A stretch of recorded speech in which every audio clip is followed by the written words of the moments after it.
Hey, welcome to Mixlife episode 12. I'm here with Jennifer Jarvis, Concrete River, and Steam Room. We're going to try to change it up today. We're going to see what we can do with running 4 people. We're going to talk about tobaccos, additives, and just generally weird stuff. And some of the projects that we've all been working on individually. Go ahead and unmute and say hello, everybody. Hello? Hello, everybody. There we go. Rick, Jennifer. Hello, everyone. Hello. God damn it. I just spilled VG like as I was starting the broadcast. I need to clean it up before I go crazy. All right, so my whole tabletop is covered in VG. Well, there's like a thin layer over everything in the office, you know, because I mean that happens when you mix like every day. And I'm almost out of paper towels. I need to go to the store. Oh boy! So what's everybody working on? Recipes. Me too. I'm working. And this is the dangers of having VG everywhere. It's all. I like that you still do everything on paper. That makes me happy. A little shy on the VG here. Nice. So I wanted to take. So we spent all of last episode talking with Ty Sticks about NETs. Shout out to Ty. Thanks for coming on again last week, and we had a good time talking about naturally extracted tobaccos. So hopefully that stop copying Wayne by spilling shit, Cole. All right, thanks for that. So speaking of which, so I don't know if you guys have noticed, but in the Discord, Method and Dave have decided that it'd be really funny to just start changing every time they used to use the word couple. They just use my name instead. So thanks, guys, for fucking giving me name PTSD. Like now I know what it's like to get made fun of in school. Thanks for bringing that to me 30 years later. Appreciate it. Have we all changed that much since high school? I don't know. I I didn't go to high school, so I don't know. See, there goes Dave. So anyways, tobaccos. We've all been talking a lot about Flavora tobaccos. So obviously, God damn it, Method. I can't fucking talk while you guys keep doing that. Somebody talk about fucking tobaccos. No. I've been talking about Flavora tobaccos a lot. So red burley, native tobacco, and the Cure tobacco have been probably 3 of my new favorites. I use them all the time. Kentucky blend is another really good one that's it's similar to native tobacco, but a little less spicy. Tatanka is kind of like an RI4, but it's got like some clove and other weird spices going on in it. Yes, the Cure tobacco, Dave. It's good. It's really good. Just get it. Just go buy it. It's expensive. It's worth it. It's just worth it. But there's a lot of other tobaccos out there that are really good that don't get as much attention. Flavor Art has a huge line of tobacco flavors that are all pretty solid. Soho's good. It's a little on the weak side, but it's really versatile, and it fits anywhere you might fit any kind of tobacco. You can fit Soho in there, and you can make it work. It's got some mild sweet tones to it, but it's pretty useful overall. Like Soho goes anywhere. Glory is another good one, but I haven't messed with Glory enough. I really like Soho and Shade a lot. Soho has that little bit of a graham cracker kind of back note to it. Soho does have like a dry kind of like graham cracker. It reminds me of FA Cookie. Yeah. It's got like kind of a similar cookie blend in there. Yeah, I've got this whole top row is all tobaccos here. Right. So Jennifer has a much more large collection, a much more complete collection of Flavor Art tobaccos. Good Lord. She's like that one kid at school when you would bring your like 2 G.I. Joes and be like, look at these fucking awesome toys I got. And this other kid like slams his backpack down in your face and he's like, fuck you, man. Look at this. That's how I feel right now. I'm just trying to line them up, so I've got them all down. There's so many. There's a lot. I really like their shade. Their 555 is good. Their M4A. Soho, you can take to like crazy high percents for FA, like 10, 12, 13%. if you want Yeah. to. Although Generally, I use around 4. I like it 6 to 8, generally speaking. Now, I know a lot of people have issues with Glory. It reminds me of the way TFA's original cowboy western, like Marlboro type tobacco was. It has that peanutty kind of greasy note to it. But it works well with Soho. I like to blend the two, just like 0.5% of Glory. Yeah, I've only used Glory as an additive. I've never been brave enough to take it to like full flavoredness because it's super bold. Like, and it feels like it would go really dry if you take it over 0.5%. Desert Ship's a good flavor, but I feel like Hankson's Desert Ship kind of wins out for me. Hankson's Desert Ship was more floral to it. Yeah, and it's just not so. What's the term? Like, what's the word I'm looking for? Dry and ashy. Like FA's ashy. FA's Desert Ship is really ashy. This is almost nutty dirty. Right. Is flavor arts. I should have mixed the tobacco and vape while I'm talking today, just to keep me in the right. The Flavora ones, classic cigarette, is almost the Desert Ship version.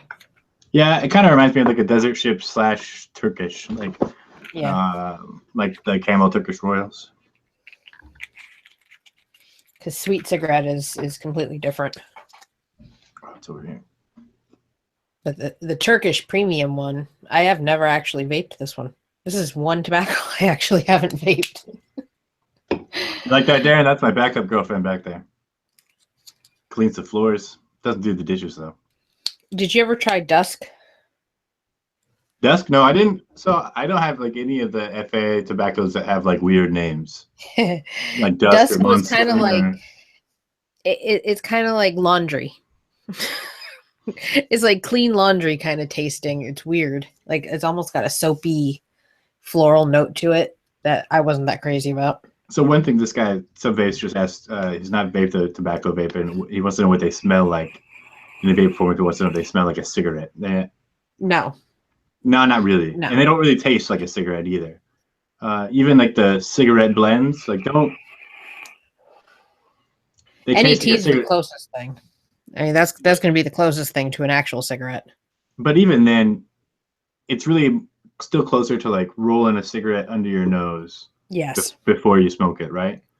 Like it's that scent of unburned tobacco because you're not burning it, right? So you're not getting all that carbon and funkiness in it. The combustion. The combustion, right? So it's missing the combustion, so you're just left with like that really aromatic raw leaf, raw dry leaf kind of experience. So for me, I like tobaccos because it reminds me of all the things I loved about having cigarettes, but without any of the downsides, right? And I found that at first I thought that it was going to just make me want to smoke cigarettes again or go pick up a cigar. But really what it does is it kind of, it's like a whole different experience, right? Like it replaces all of those fond memories I have of, fucking rolling up a shitty tobacco like cigarette in the morning and drinking my coffee outside and thinking, why the fuck am I awake at 6 a.m? Right? Like there's honestly, like we tell ourselves because we were addicted for so long that there's great memories that we associate with cigarettes, but it really isn't. Like there's nothing good to it. No, but this is why so many vapors are now getting fidget spinner things because we're a bunch of fidgety, touchy. Right, we have the hand to mouth thing. A lot of it is that. We're all still kind of addicted, right? Like that's part of what we're doing here. And at whatever place you are personally with your addiction or choices, like that's your business, and I'm not here to dictate what you should or shouldn't do with them. But for me, I don't feel like tobaccos really don't make me want to like smoke again. No. But some people find that they do. Like that, some people find that a tobacco vape will trigger their desire to go and have a cigarette again. So if there's a concern for that, take it with a grain of salt and be ready for a backup of some kind. I don't know about you, but I don't very often vape just tobacco. Like I always mix it with other stuff. So I'm never vaping just a straight up tobacco. I think I've got a couple of tobacco recipes like Red Rump and Missionary Position that were mostly just tobacco. But what I vape myself, I mean, right now I've got Tai Chi and Turkish and Oriental and banana and lychee and yogurt and all sorts of craziness in what I'm vaping. I don't do just straight tobacco. So if you have some fear with a tobacco vape that's going to pull you back into cigarettes, you don't have to vape just straight tobaccos. You can blend other stuff in it, and it just makes the tobacco a nice back note. And there's always RY4s too, or RY5s or whatever. All those other, all the desserty types, all the dessert type tobaccos that are there. I know a lot of the flavor art ones play really well with fruit. I used to do different blends with the lighter flavors, with more berries and some of the lighter fruit notes or tropicals. Cuban or Cigar Passion. This one actually works pretty well with tropical flavors. As you see, I haven't even opened half of these. But it's got kind of like a spicy note that plays really well with like passion fruit. So I mean, you can up my nose. Nice. That's all right. Right before this podcast, I spilled elderflower on my hand. Oh, God. Like, directly on my skin. Flavora elderflower. And I can still smell it. So I smell like Dave's grandma right now. But she was happy. So it's all right. Yeah, no, I stayed away from tobacco vapes for like the first year because I was terrified that it was going to just be like a trigger thing and I was just going to want to instantly go back to buying cigarettes. That was definitely the same way. That's not like what happened. The first year I was like, I don't think I want to do tobacco. I've had enough of tobacco. And then Ty sent me his line of sticks mix and ETs. It was my first venture into tobacco land, and they were a good adventure. They're really great. I love them. But I did want to also check out all the other options available to me. So I've been slowly collecting them. I'm by no means an authority on all things tobacco, but I'm starting to really branch out into them a little bit. I've kind of been drawn to tobacco lately just because it's one of the only good ways to actually get something a little bit less sweet and more savory in a vape. It lets you kind of get away from all the candy and fruit profiles and work with some dirtier, earthier flavors. It's a really nice change of pace, actually. Yeah, I definitely have to agree with you there. Yeah, that's what drew me to it too, is the lack of sweet. Go ahead. I really like it in the cold weather. Like that's my favorite time to have a good tobacco. It's just it's nice and relaxing to my palate now. But I was of the firm belief that it was just like smoking, early in my vaping career as well. It was something I try to stay far away from, but not now. If I see someone that's like, hey, you got to try this tobacco, I'm all over it. Like there's been plenty of mixes from you and Adam that I've followed and I've jumped on and I keep on the shelf, just for those days that I feel like not having that sweet vape. Yeah, Adam couldn't be here today. I know he would have really enjoyed being here to talk about tobaccos because those are like his primary thing. Like that's his jam. He likes tobaccos a lot. I think that's pretty much where he started in mixing too. Some of his first recipes were tobacco blends. And it's something that stuck with him for a while. The best Hangson tobaccos. I think the Fluke-Eared and the Cuban Supreme are probably my two favorites. Their RI4 is excellent. Their Desert Ship is good. Anybody got something I'm missing? Rick, you done some work with Hangson tobaccos, yeah? Actually, I haven't. I have a bunch of them sitting there waiting to be mixed. They were part of that big grab bag of stuff that Reddit wanted me to go ahead and take a look at for flavor reviews. So yeah, I'm still waiting on that. I pretty much only use the Flavora stuff and then a couple of the Inaware and Flavor Art. With the Inaware, it's mostly just been the for pipe line, which I've liked so far, but the vanilla and the cherry for pipe don't have much actual tobacco in them. And for the Flavor Art, I did some messing around with Glory, but that's pretty much been about it. Parakeet tastes like green peppers, which is really distracting, but So, that's the FA flavor art, Perique or Perique? Perique? Isn't it Perique? I don't know. I like saying Perique because it makes me sound fancy. I used to smoke the American Spirit Blacks, and so I'd always, be a complete asshole and draw out the Perique thing to pretend like I was fancier than everybody else smoking. It was pretty fun. So it's like Wayne and merengue. That's what you're saying right now. Yeah, pretty much. Yeah. I've always called it Perique. I thought it was Perique. I mean, I also thought it was vegetal. So I'm really not like an authority on how to pronounce things That sounds correctly. dirty. Right. It's supposed to be a spicy one, but to me, it kind of has that Windex smell that Max Blend has and Seven Leaves. I like their 7 Leaves a lot. It's nice. It's like a really diverse blend you can kind of use anywhere.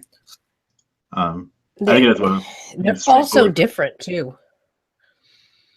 Yeah, I think that the flavor art really, they nail it on the realism, minus the ashiness, because I don't really get very much ashiness from any of them except Desert Ship. I just burped and I tried to hit my mute button on time, but I couldn't. I just didn't get there. Too slow today. All right, so I want to apologize now if I seem scatterbrained, guys. I have a weird schedule, so I don't always get to sleep a lot before these shows. Say it a couple times, please. Vegetal, Dave. Vegetal. All right. Now that that's over, what are you guys been working on? I've been working on a series. So Mango Beauregard I haven't said anything about it. Mango Beauregard was the start of a series of kind of like studies in deeper volatile compounding and how many of our flavors share volatiles that you can use to kind of bend them into new profiles, right? So mango and violet share specific volatiles that allow them to create a bond that changes the flavor in a way that makes both the mango and the violet kind of change into something that's both but not really either. So right now I'm working on another pineapple and hops blend that's going to be coming out here pretty soon. I think this revision I just made right before the show is pretty good, but I want to give it a few days to be sure. And then after that, there'll be some spicy apricots coming and a banana and clove, much to Dave's dismay. What about you guys? You guys been working on anything crazy? Well, I still need to figure out a way to mix up 2 slushy flavors before the 10th so I can send that off for Mixers Club. So I've painted myself into a pretty big corner there. That's going to be fun. I've been reviewing a lot of the real flavor stuff. And yeah, I've been working on a lot of tobaccos actually for personal use too. So today's show is pretty relevant for me right now. I've been working a little bit more on the dessert side technically, but I've been trying to bring in some weird accents like pink guava and stuff like that and seeing if I can get it all to work together. It's been fun so far. Because of perennial philosopher on Reddit and his inability to taste fucking cloves, I now have to mix a grilled peaches with mascarpone vape for July too. So I'm sitting there dreading that most of the time. I need to try to get some slushy flavors out I'm going to try to hammer some out in the next day or two and get them shipped out. I've fallen behind on my other projects. So, but I think I could do it. Deep fried lemonade?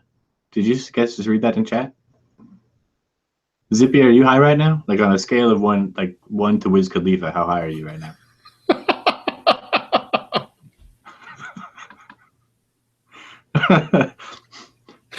That doesn't even sound fun, man. I'd be willing to try it, but I don't know. I think it would just taste like lemon donuts. Mascarpone. That's what I was going to say. It's going to be lemon donuts, deep fried lemonade donuts. All right, well, I'll do that. Sure, I can make that up. And Dave wants me to not forget that there's apparently supposed to be honey on the grilled peaches too, as if it wasn't enough of a cluster already. So just use honey peach and say there's honey in it.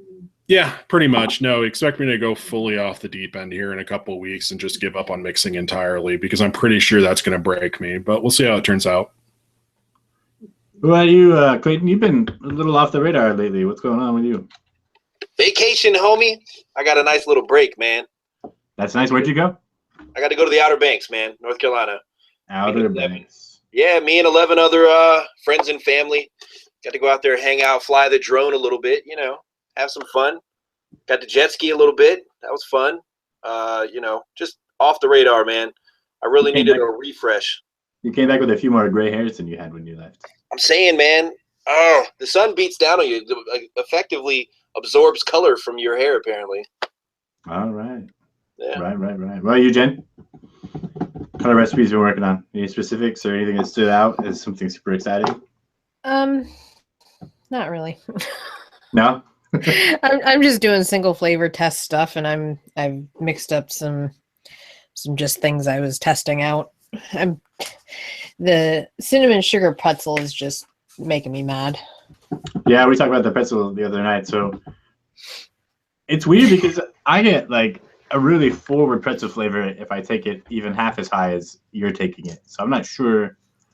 Well, any of you that had the flavorings that I gave you last night in the recipe, go for it. Try it and tell me if I'm nuts. Maybe I just can't taste pretzel. It's possible. I think I have it all. I'll try to mix it up if I get some time after the show. I meant to actually do it, but I also mixed up. I feel really bad. I forgot his Discord name.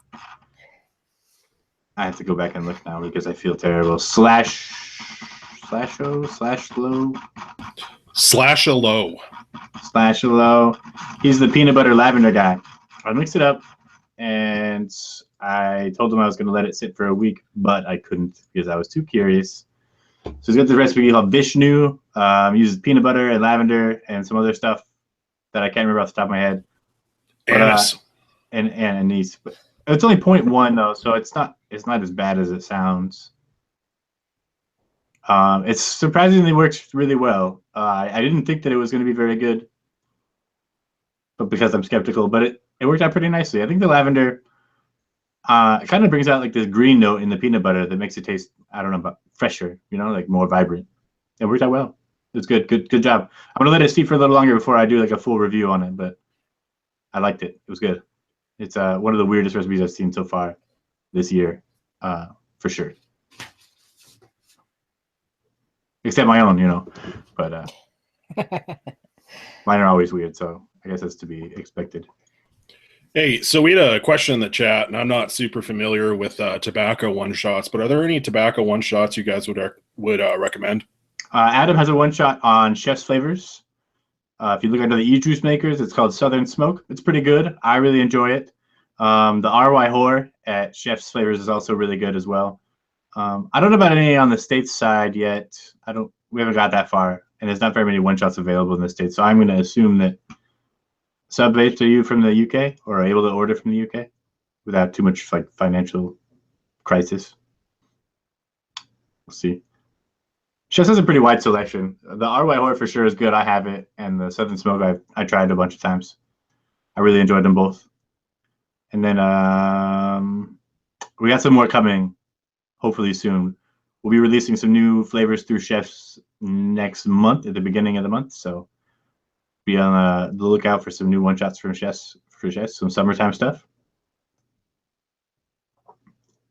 Yeah, check out Chef's Flavors. Sub vapes. They have a Facebook group called Chef's Flavors Deals and Comps, and you can ask in there. There's dudes in there that'll answer all your questions. There's a lot of tobacco fans in the UK, so they have a pretty wide variety of tobacco one-shots. I haven't tried them all because I'm clear on the other side of the planet from them, so it's a little time prohibitive for me to try as many as I would like to. I don't think I missed anything there. Yeah, Chefs is good. Give a Chefs your money, and then they'll give me some money too. Oh, good Lord, you guys are all too quiet. Sorry about that, man. I was gonna say, if you get a little bit more money, maybe you can afford some time off and get some rest. Shit. Yeah, that'd be nice.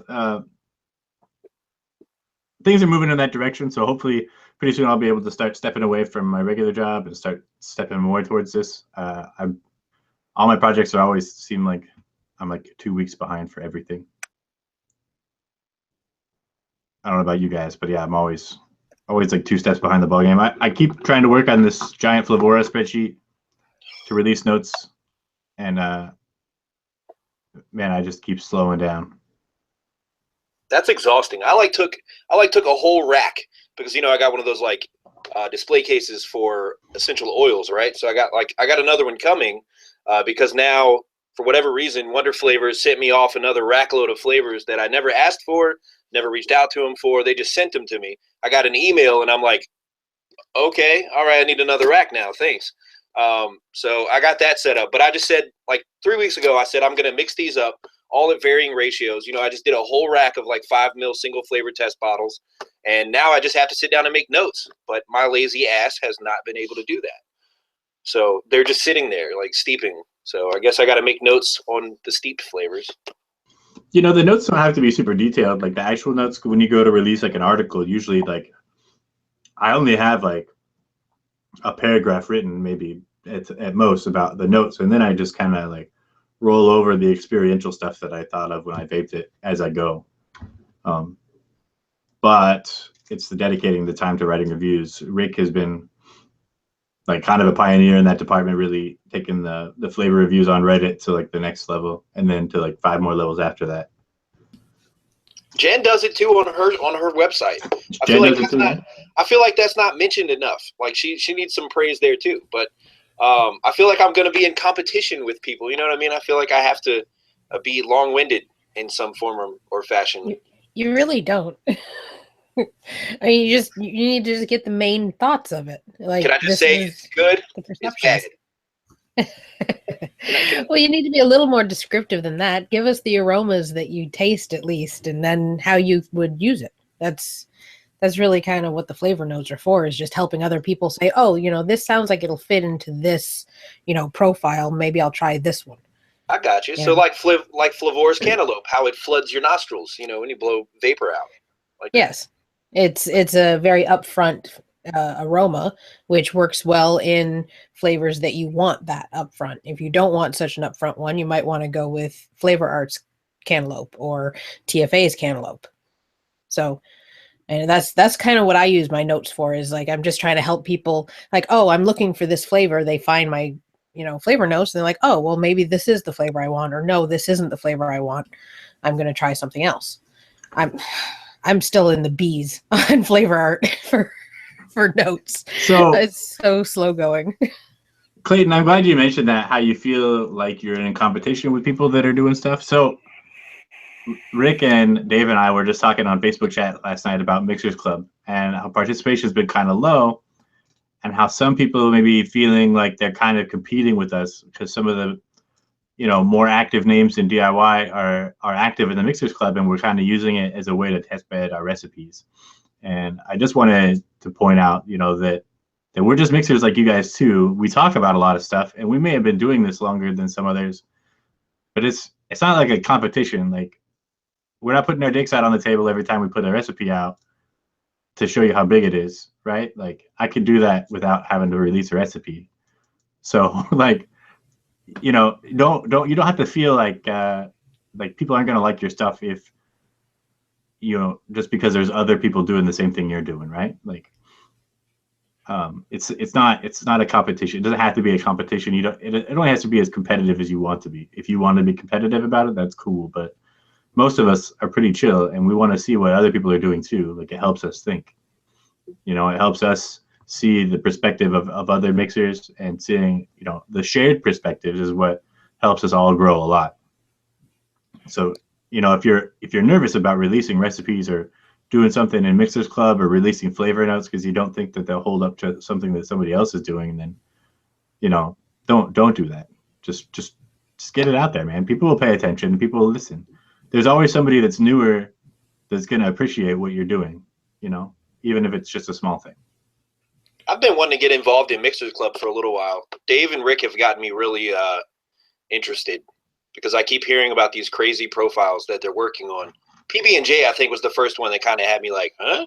I was working on that for a little while, Well, and that's the thing. Like, Mixers Club it's a collective like test bed, right? Like, we have the themes set up every month. You don't have to follow those. You can send whatever you want, and people are going to vape it, and people are going to review it, and they're going to tell you what they think, honestly. And it's the critiques I feel like aren't, any negative critiques I've had to give. I feel like I've done a pretty good job of remaining objective and not being, a jerk about it. And I think that the whole community of Mixers Club does a really good job of not, tearing you apart as a person if they feel like there's something lacking in your recipe. All the constructive criticism I've seen on there has been really excellent. Constructive. It's actually constructive, yeah, and it's not necessarily negative, even if it's constructive, if that makes sense. I've got Mixers Club pulled up on my laptop here. I'm going to go ahead and join. I've had a Reddit account forever, but I've been a lurker. I don't really write anything. Reddit's like a mosh pit from what I've seen. So I've been kind of, I'm staying back a little bit. No, and I would really just like to sort of reinforce what Koppel's saying. I mean, specifically about the Mixers Club, but also just in general.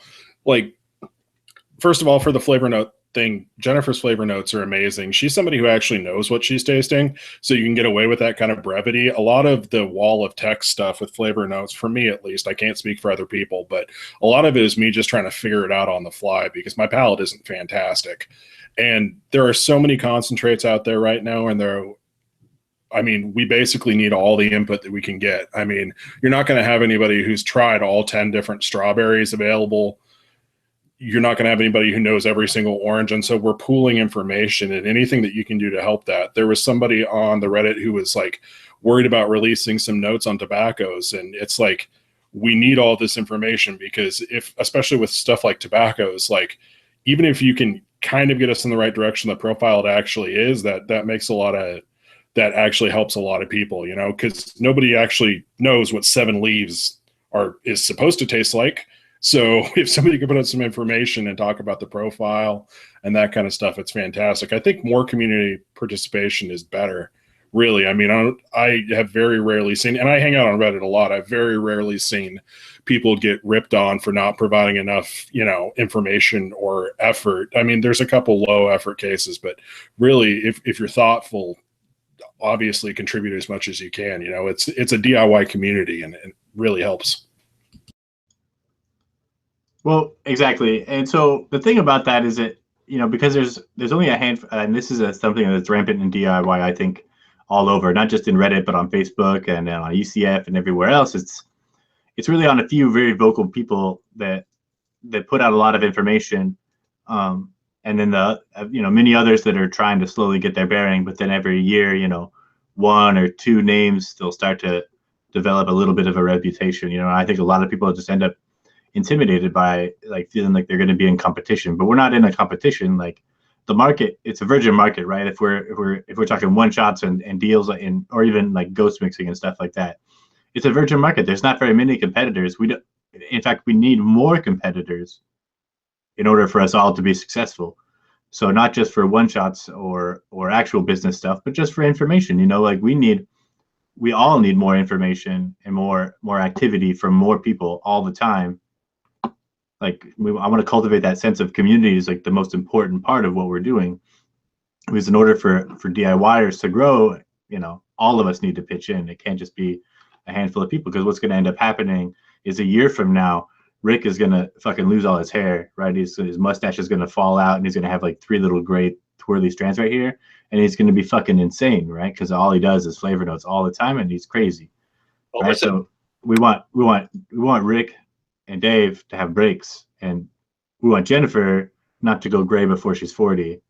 You guys already did it to Clayton, right? And it's starting to happen to me. I spent 10 minutes before this show plucking the gray hairs that were absolutely super standout visible out of my beard, right? At least the burnout. I dye mine. I'll never go gray. But it leads to burnout for some of us, and I want to keep putting out production stuff. But I want other people to do it too, even if you're new. It doesn't matter. Get in here. You want to come on the show and talk some shit? Come on the show and talk some shit. I'm ready. So we just want to cultivate that sense. People writing on my website too. I haven't really advertised it out, but people that want to do flavor notes and articles, I am looking for other writers, and I do pay people. For sure. Actually, I got some stuff for you. Remind me after the show. Stay on the thing. I got some articles in the works that I want to put out for you, or put out on the site. Dave brought up some. Was it Dave? It was David.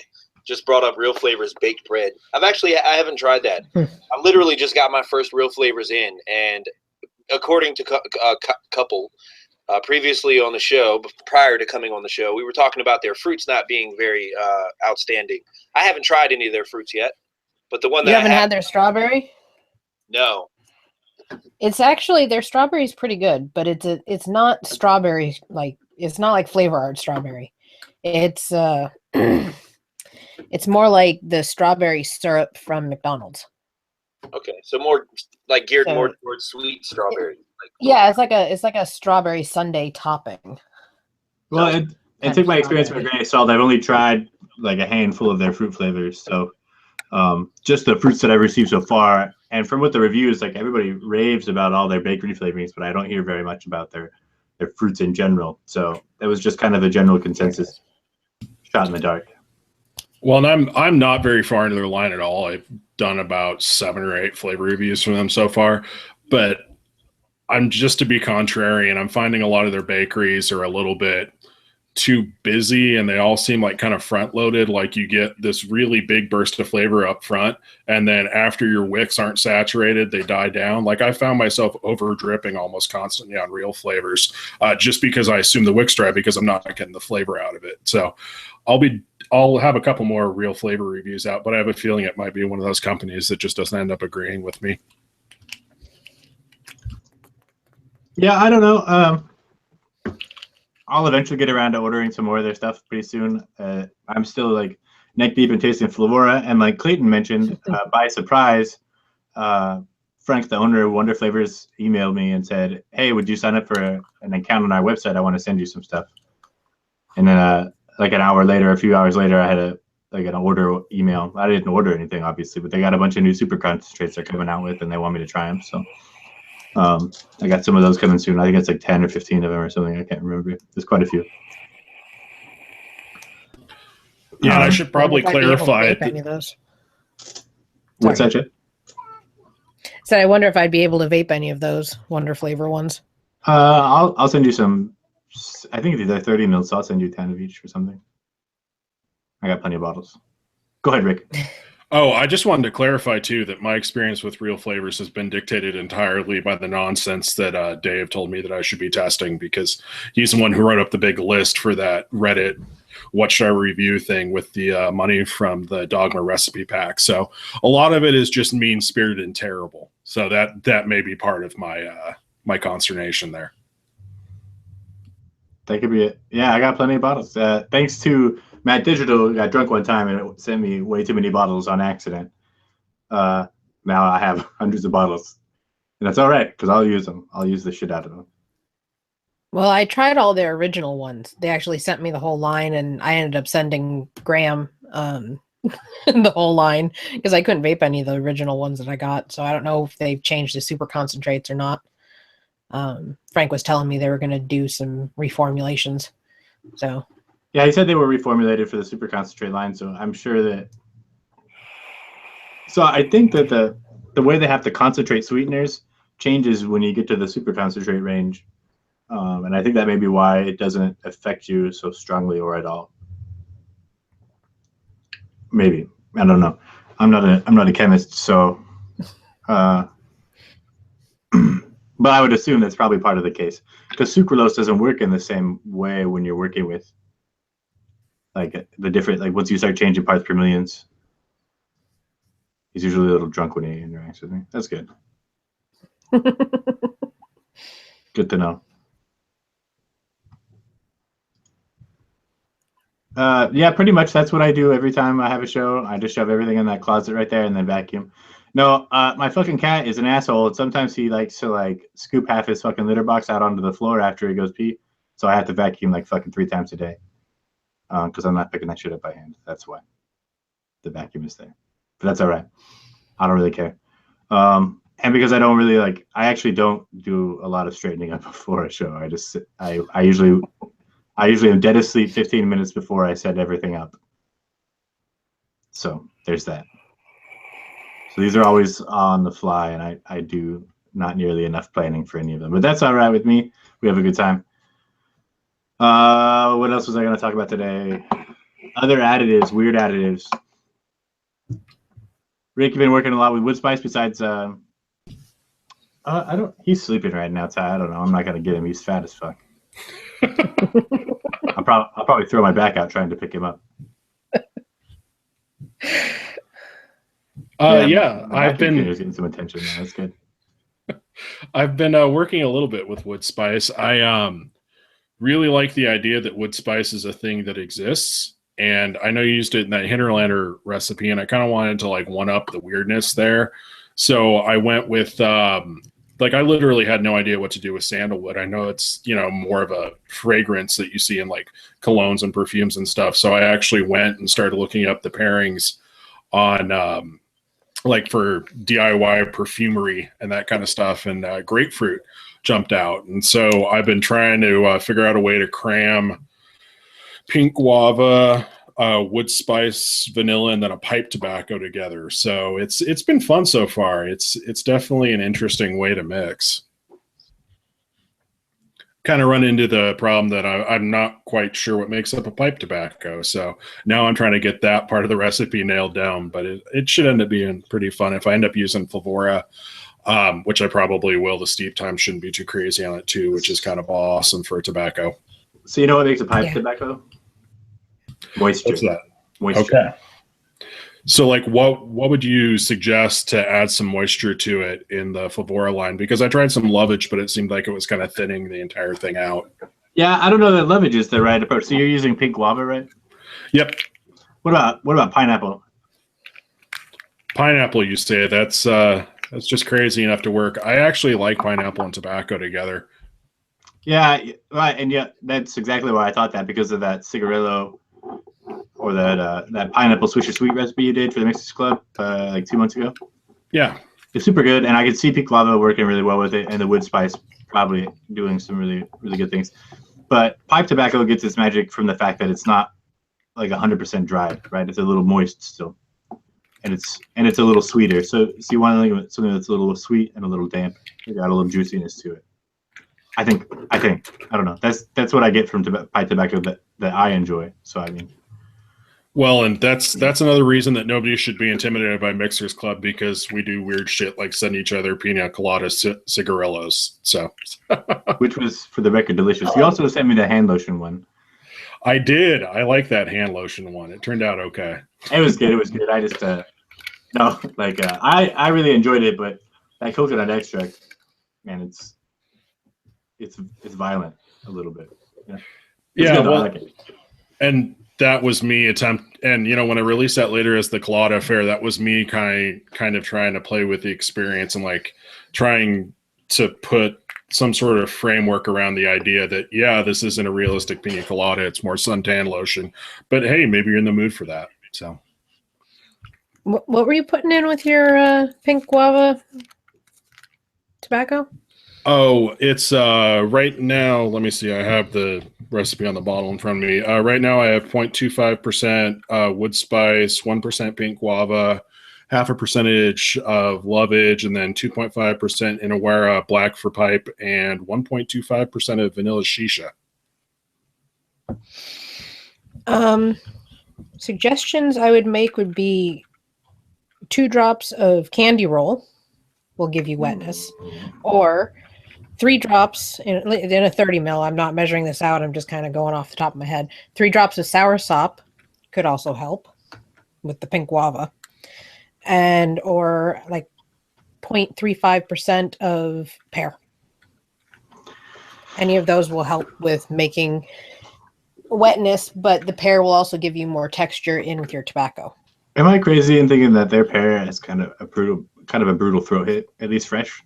I haven't tested it steeped yet, but it's freshly mixed. It's a little. That's why you go lower, like on the sharp side. Somewhere between 0.15 and 0.35. I think I use with it with Cavendish, though. You can go to 0.35. Yeah, I feel blue pear. It's got a bit of. It's very grainy. Yeah, It's The texture on it's great. I think the one place I fall down on the FLV pair is I just like I don't know if I'm particularly sensitive to it or I just don't like it, but it has a good amount of butyric acid in there. I will definitely try the candy roll thing because that's just weird enough to be awesome. And then the sour sop sounds like a good idea too. Yeah, both of those sound like really good ideas. Candy roll goes floral. So be careful if you go too high with it. It'll taste like flowers, like weird flower soap. Candy roll? Yeah. I never took it higher because I just it gets chalky for me. It's got, but there's like this soapy back taste to it that's chemical and it's weird and floral and like it's good low, like it gives you that nice candy kind of gummy taste, but I get more Smarties, I think, from it than I do like gummy. A little bit I get like when it's really low, I get a little bit of like kind of like jelly candy out of it, but yeah. If I take it more than 0.5, it starts to go to Smarties pretty quick. I do enjoy it though. I like it. It's fun. It's not quite the same as jelly candy. I think jelly candy is still more versatile, but probably only because it's weaker and I don't have to fight with it so much. True. And I'm lazy. Truth is I'm lazy.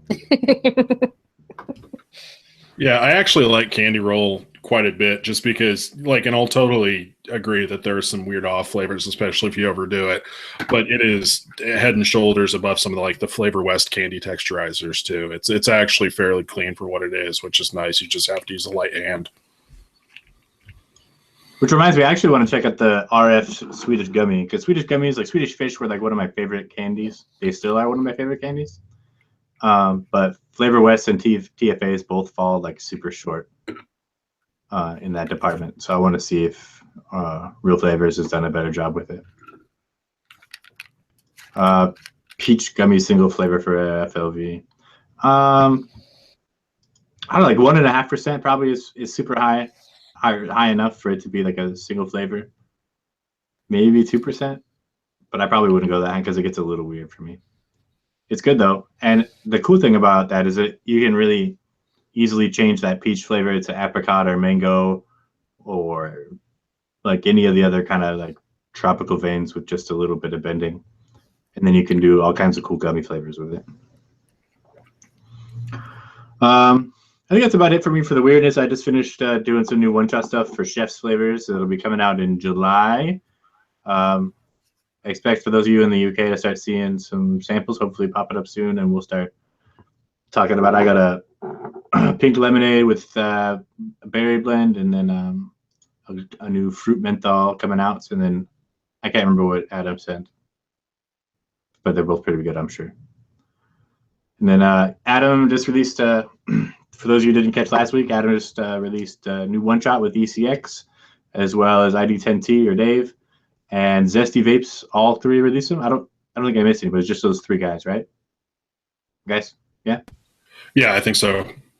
They all released one shots. So we talked about it last week, but I wanted to remind everybody that the more attention we get those one shots here at e-cig, the better we have as a community for getting one shots released through other companies in the future. Not just e-juice makers, but that means Wayne Walker. That means Shindo wants to fucking release some one shots. Like, he's got a better chance of doing it the more attention we give the guys at e-cig now.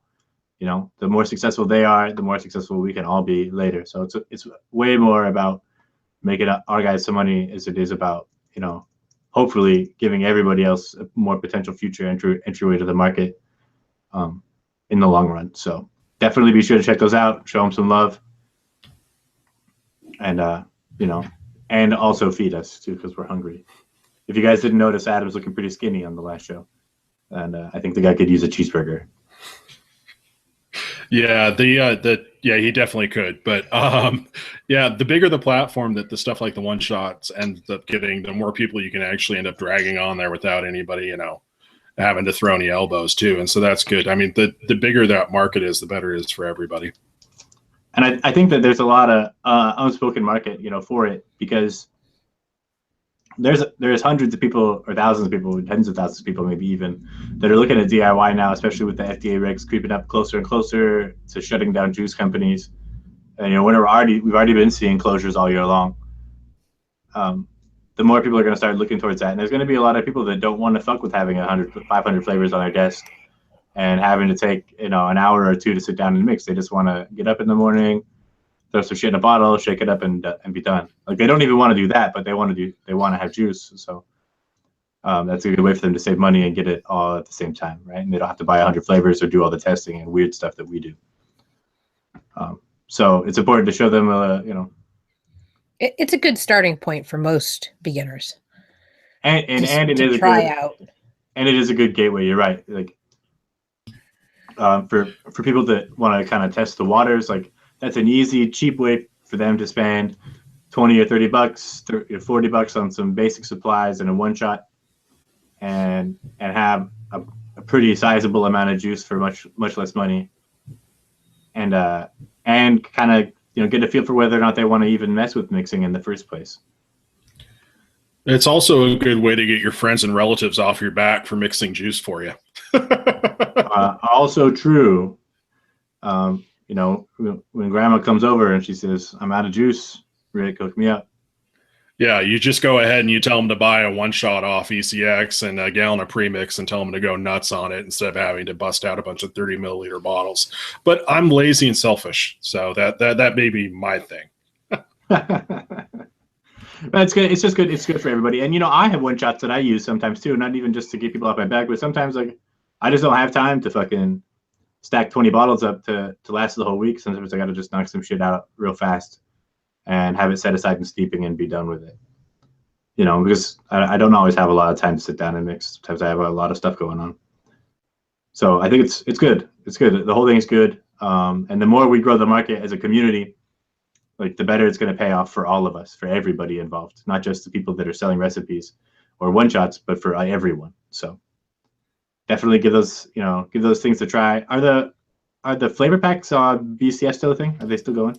Nope. They were done a couple months ago. I couldn't remember. I thought they'd all sold out already, but I was going to tell them to make sure that they sold the rest of them or buy the rest of them off. So I'm glad that it was a thing, and it seemed like it was kind of successful. So hopefully Bull City Flavors will be open to doing it more in the future. The more of those kinds of things that we do, the better. Yeah, it was awesome of them to do it. And, my personal, like, neuroses going into that was I was terrified that Bull City was going to end up with a bunch of Flavor West whiskey they wouldn't sell. But, bless everybody out there that actually bought it. So I think they definitely went through their initial run because they had to switch the packaging up about halfway through. So I think we probably sold enough that they weren't sitting on a bunch of stock. And, I got some cash, Dave got some cash, Emily got some cash. Can't really argue with those kind of results. No, I mean, a little extra. Like, we don't make that much money on these one shots. It's not a huge return for us, especially when you consider all the free time, like what little free time that most of us have besides Rick.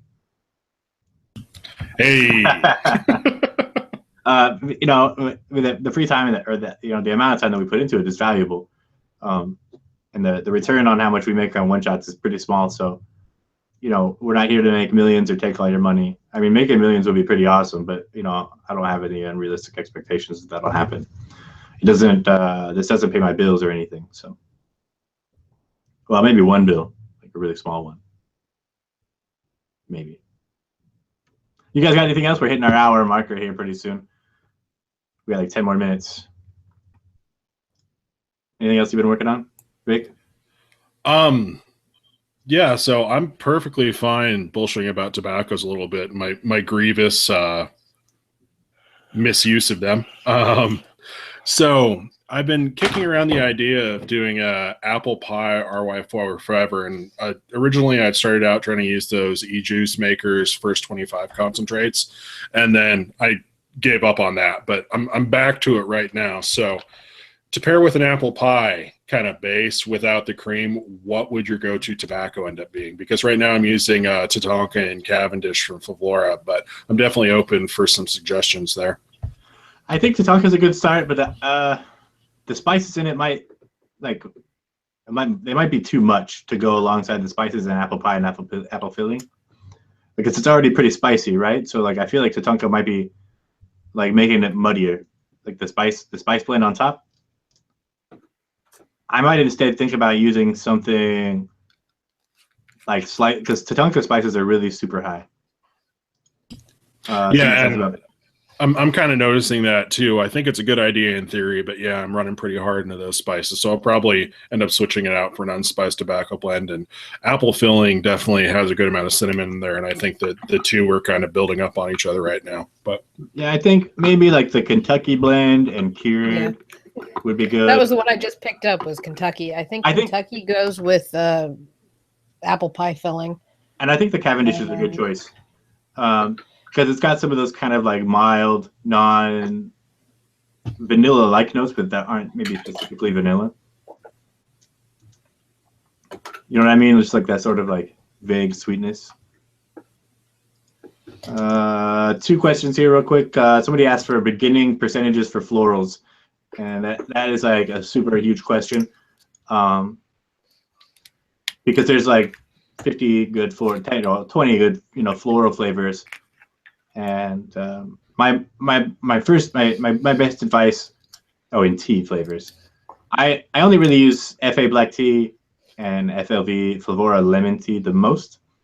For FA black tea, I usually hover around the 2 to 3.5% range, and Flavora lemon tea probably in the 1 to 2.5% range at the very high end, but 2%, generally speaking, is more than enough. And then Subvapes has a question about a lime blend. You didn't actually ask the question. So if you want to ask a question, you got a few more minutes. And then back to your tobaccos.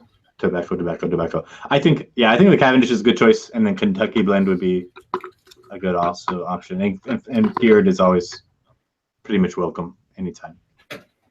Yeah, I'll definitely be giving that a shot. I want to nail this down. It's so good in my head, and just every single application hasn't quite been there. So I think switching the tobacco mix is going to be a big part of that. Lime in a twister recipe. What's a twister? That's a good drink, right? For fresh lime, I would go with lime cold press from Flavor Art, or Florida key lime. It's also a really good choice. TPA key lime is a little sweeter and a little more candy-ish, and Inawera lime is really super good. But again, it's on the kind of candy-ish range to me. I don't know if others agree or feel differently, but it kind of feels kind of candied lime to me. So if you want a really sweet lime, I think Inawera is probably my favorite super sweet lime, and cold press is probably my favorite super realistic lime.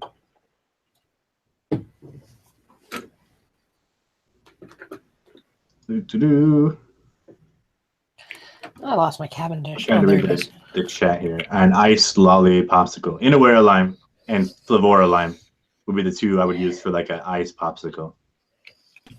Yeah, Inawera lime's fantastic. It's not particularly realistic, but it tastes to me like really fancy snow cone syrup, and so I would definitely be using that in that kind of application. Yeah, no, I agree. Yeah, that's definitely right. I actually haven't used Inawera lime in a long time, so I'm just going off old memory. I never have all my notes in front of me because I don't have room for them. That's the bulging closet right there is full of is notebooks. And I'm not going to show anybody that because it's terrifying. So I would do Wood Spice Cavendish, Kentucky Blend, Flavor Art Tuscan Reserve, and a bit of Soho with the apple pie and the apple pie filling, or apple filling. Okay, I'm definitely gonna have to try that out. 2 recipes with wood spice, though. I think it might blow my mind, but we'll give it a shot. Just a tiny bit, like 1 drop in a 30 ml would be sufficient. You just want a slight little bit of that back note in with the tobaccos, because it kind of pulls it out and makes it a little spicier. See, this is why I ask people this stuff on air. It's like my own personal workshop for my recipes. It's fantastic. So the reason I mentioned Soho first when we first started as being one of the most versatile tobaccos is they can literally fit like into almost anything. Like it's a little sweet, but it's really mild and moderate in all things. So it's a little on the weak side, like you mentioned, but part of that with the caramel and the little cookie back note, it goes really good with apple pie and the whole cinnamon apple flavoring.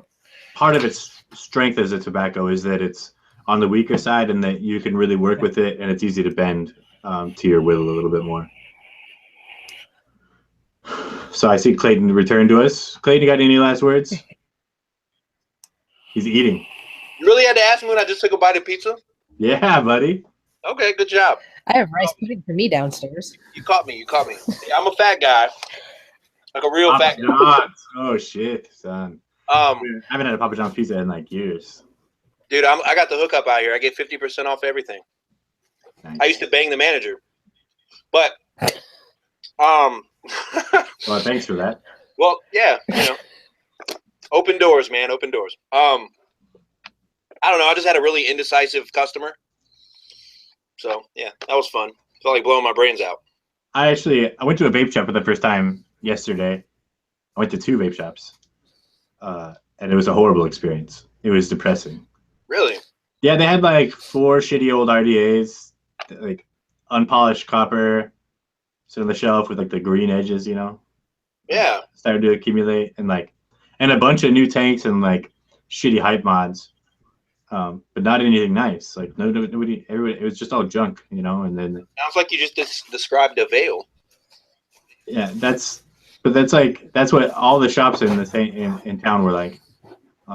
I was really disappointed because they used to be really, super forward. You can go down. They had like a huge selection of RDAs and tanks and drippers, or tanks and mods and all kinds of other cool stuff. And like, I don't know if the market share has shrunk so badly that the vape shops are just cutting back on what they carry and basically just selling old stock until they run out of shit to sell. But Fuck off, Billy Willie.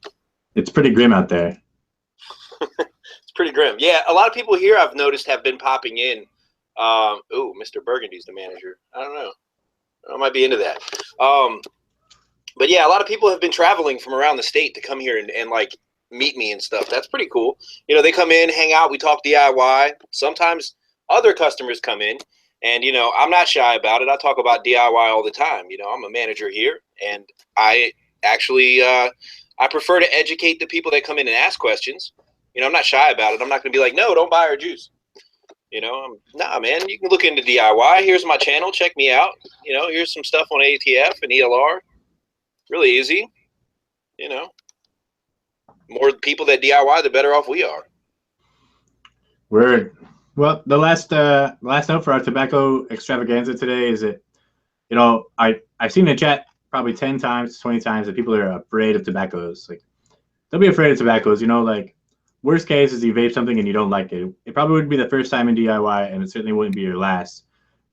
Buying juice like pre-made, I definitely had as many experiences where I didn't like it as I did that. In fact, I didn't like most of the juice that I bought, which is why DIY started so quickly for me.